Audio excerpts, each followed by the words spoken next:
श्री गणेशाय नमः। संध्या की आत्माहुति उसका अरुंधति के रूप में अवतरण होकर मुनिवर वशिष्ठ के साथ विवाह करना, ब्रह्मा जी के रुद्र के विवाह के लिए प्रयत्न और चिंता तथा भगवान विष्णु उन्हें शिव की आराधना के लिए उपदेश देकर चिंता मुक्त करना। ब्रह्मा जी कहते हैं, नारद जब वर देकर भगवान शंकर अंतर ध्यान हो गए तब संध्या उसी स्थान पर गई जहाँ मुनि मेघातिथि यज्ञ कर रहे थे। भगवान शंकर की कृपा से उसे किसी ने वहाँ नहीं देखा। उसने उस तेजस्वी ब्रह्मचारी का स्मरण किया जिसने उसके लिए तपस्या का विधि का उपदेश दिया था।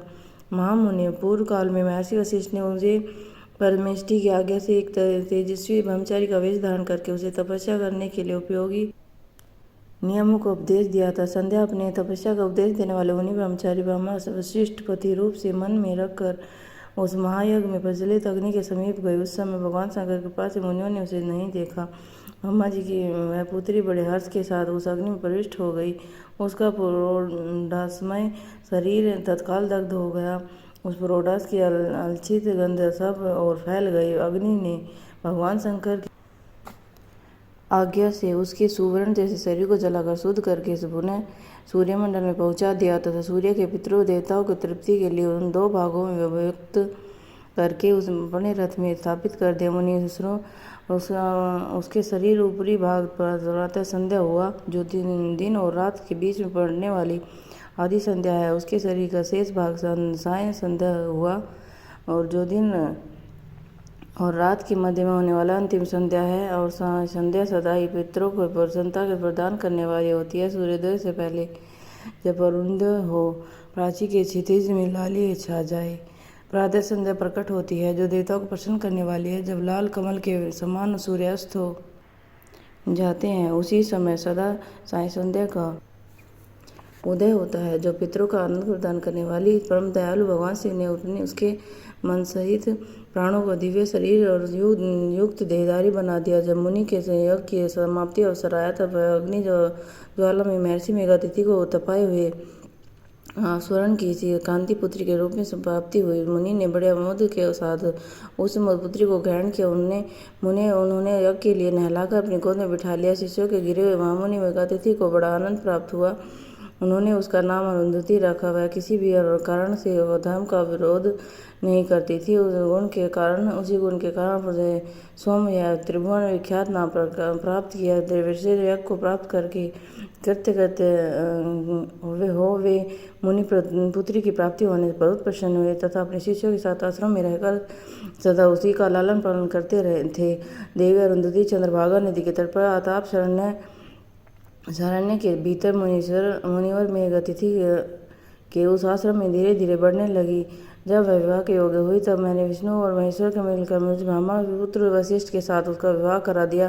ब्रह्मा विष्णु महेश के हाथों में निकले हुए जल से शिप्रा सात परम पवित्र नदियाँ उत्पन्न हुई। मुने मेघातिथि की पुत्री महासाध्वी और अरुंधति समस्त पवित्र पतिव्रताओं में श्रेष्ठ थी। वह महर्षि वशिष्ठ के प्रतीक रूप में पाकर उनके साथ बड़ी शोभा पाने लगी। उससे शक्ति आदि शुभ एवं श्रेष्ठ पुत्र उत्पन्न हुए और मुनिश्रेष्ठ वह प्रियतम पति वशिष्ठ को पाकर विशेष शोभा पाने लगी। मुनि शिरोमणि, इस प्रकार मैंने तुमसे समक्ष संध्या पवित्र चरित्र का वर्णन किया। समस्त कामना फलों को देने वाला जो परम पावन दिव्य है, स्त्री शुभ व्यर्थ का आचरण करने वाली पुरुष प्रसंग को सुनता है, वह संपूर्ण कामना को प्राप्त कर लेता है। इसमें अन्यथा विचार करने की आवश्यकता नहीं है। पर प्रजापति ब्रह्मा जी इस बात सुनकर नारद जी मन प्रसन्न हो गया और इस प्रकार बोले। नारद जी ने कहा, ब्राह्मण, आपने अरुंधति और पूर्वजों के जन्म सर्वभूता संध्या की बड़ी उत्तम दिव्य कथा सुनाई है, जिस व्यक्ति के वैधि करने वाला है। धर्मज्ञ, आप जब भगवान शिव के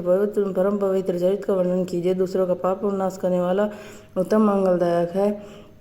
जब कामदेव रति के से विवाह करके हर्षपूर्वक चला गया, दक्ष आदि अन्य मुनि भी जब अपने अपने स्थान पर को पधारे, जब वह संध्या तपस्या करने के लिए चली गई, उसके बाद वहाँ क्या हुआ? ब्रह्मा जी ने कहा, विप्र नारद, धन्य हो शिव, तुम भगवान शिव के भक्त सेवक हो। अतः शिव की लीला से युक्त उनका शुभ चरित्र में उसे भक्तिपूर्वक सुनो। तात पूरे काल में एक बार मैं जब मोह में पड़ गया, भगवान शंकर ने मेरा उपहास किया।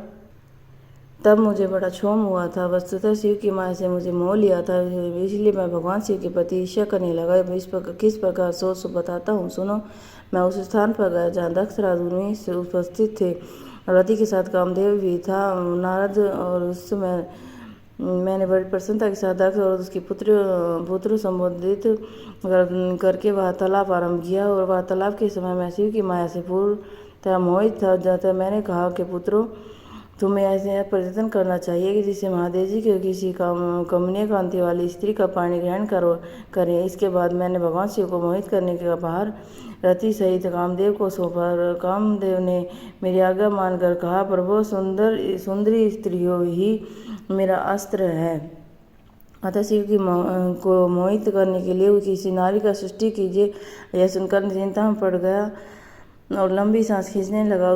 मेरे उस निश्वास राशि पुष्पों से विभूषित वसंत का प्रादुर्भाव हुआ। वसंत और मालिनी ये दोनों मदन के सहायक हुए। इनके साथ जाकर कामदेव ने वामदेव को मोहने की बारंबार चेष्टा की, परंतु उसे सफलता न मिली। जब वह निराश होकर लौट आया तब उसकी बात सुनकर मुझे बड़ा दुख हुआ। उस समय मेरे मुख से निश्वास वायु चली, उससे परमार गणों की उत्पत्ति हुई। उन्हें मदन की सहायता के लिए आदेश देकर मैंने पुनः उन सब को शिव जी के पास भेजा, परंतु महान प्रयत्न करने पर भी वह भगवान शिव को मोह में न डाल सके। काम सपरिवार आया और मुझे प्रणाम करके अपने स्थान को चला गया। उसके चले जाने पर मैं मन ही मन सोचने लगा कि निर्विकार और मन में बस रखने वाले योग परायण भगवान शंकर किसी स्त्री अपने सहधर्मिणी बनाना कैसे स्वीकार करेंगे। यही सोचते सोचते मैंने भक्ति भाव से उन भगवान श्री हरि का स्मरण किया, जो साक्षात स्वरूप और मेरे शरीर का जन्मदाता है।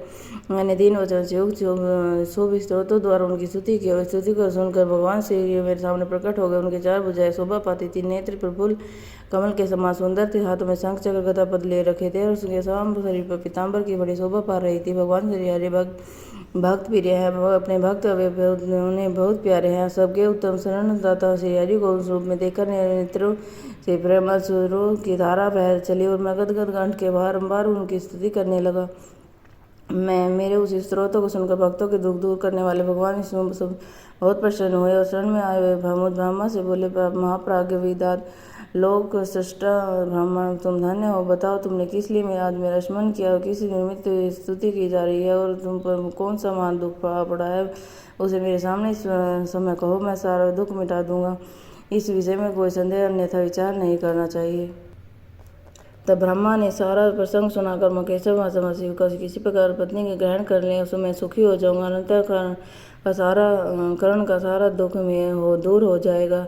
इसलिए मैं आपके शरण में आया हूँ। मेरी बात सुनकर भगवान मधुसूदन हंस पड़े और लोक दृष्टा और ब्रह्मा का हर्ष बढ़ाते हुए मुझसे शीघ्र ही यूँ बोले, विधात, तुम मेरा वचन सुनो। तो यह तुम्हारे भ्रम का निवारण करने वाला मेरा वचन ही वेद शास्त्र आदि वास्तविक सिद्धांत शिव सबके कर्ता वर्ता और हारता है। वे परमात्मा पर हैं, वे परब्रह्म परेश निर्गुण नित्य अनिर्देश्य निर्विकार अद्वितीय और च्युतीय अनंत सबका अनंत करने वाला स्वामी और सर्वव्यापी परमात्मा परमेश्वर है। सृष्टि पालन संहार की करता, तीनों लोक गुणों का आश्रय देने वाले व्यापक ब्रह्मा विष्णु महेश नाम से प्रसिद्ध रजोगुण तमोगुण सतोगुण से परे माया से वेद वियुक्त प्रतीत होने वाले माया रहित माया के स्वामी या प्रेरक चतुर सगुण स्वतंत्र आत्मानंद स्वरूप से निर्विकल्प आत्माराम निर्द्वंद भक्त परमरस और सुंदर विग्रह के सुशोभित योगी नित्य योग प्राण योग मार्गदर्शक और हरि लोकेश्वर या सदा दीन वत्सल हुए। तुम ही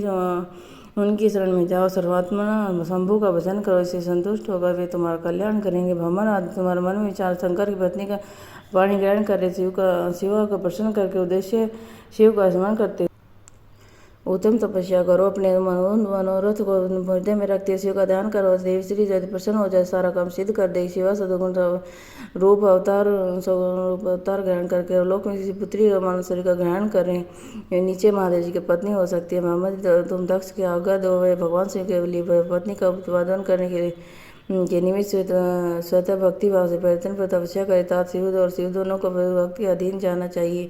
वे निर्गुण पर ब्रह्मा होते हुए स्वेच्छा रूप से सगुण हो जाते हैं। विदेश से भगवान शंकर शिव की इच्छा से प्रकट हुए। हम दोनों जब उनसे प्रार्थना की थी पूर्व काल में भगवान शंकर ने जो बात कही थी याद करो और ब्राह्मण शक्ति से सुंदर लीला विहार करने वाले निर्गुण शिव की स्वेच्छा सगुण होकर मुझको तुमको प्रकट करने के लिए पश्चात उन्हें तुम्हें सृष्टि कार्य का आदेश दिया। उमा सहित विनाशी सृष्टि करता प्रभु ने मुझे उस सृष्टि का पालन कार्य सौंपा। नाना लीला शरद विशारद और दयालु स्वामी ने हंसकर आकाश की ओर देखते बड़े वेम से कहा, विष्णु मेरा उत्कृष्ट रूप इन विधाता के अंग से इस लोक में प्रकट होगा, जिसका नाम रुद्र होगा, और रुद्र का रूप ऐसा ही होगा जैसे मेरा है, वह मेरा रूप पूर्ण रूप होगा। तुम दोनों ही सदा उसकी पूजा करनी चाहिए, और तुम दोनों संपूर्ण मनोरथ की सिद्धि करने वाला होगा। वही जगत का प्रलय करने वाला होगा, समस्त गुणों का दृष्टा, निर्विशेष और उत्तम गुण योग का पालक होगा। यद्यपि देवता मेरे ही रूप हैं तथापि सत्य रुद्र मेरा पूर्ण रूप होगा। पुत्रों देवी के उमा के 3 रूप होंगे, एक रूप लक्ष्मी होगा हरि की पत्नी, और दूसरी रूप ब्रह्म पत्नी सरस्वती, और तीसरी सती के नाम से प्रसिद्ध होगी। सती उमा पूर्ण रूप होगी, वे ही भावी रुद्र की पत्नी होगी। ऐसा कहकर भगवान हम पर कृपा करने के लिए वहाँ से अंतर्ध्यान हो गए। हम दोनों सुखपूर्वक अपने अपने कार्य में लगे। ब्राह्मण समय पाकर मैं तुम दोनों सपत्नीक हो गए और साक्षात भगवान शंकर रुद्र नाम से अवतीर्ण हो गए हुए। वे इस समय कैलाश पर्वत पर निवास करते हैं। परजेश्वर जब अब शिवा भी सती नाम से अवतीर्ण होने वाली है, तुम्हें उनके उत्पादन के लिए यत्न करना चाहिए। ऐसा कहकर मुझ पर बड़ी भारी दया करके भगवान अंतर ध्यान हो गए। मुझे उनकी बात सुनकर बड़ा आनंद प्राप्त हुआ। बोल शिव शंकर भगवान की जय। 7 वर्ष 10 अध्याय समाप्त।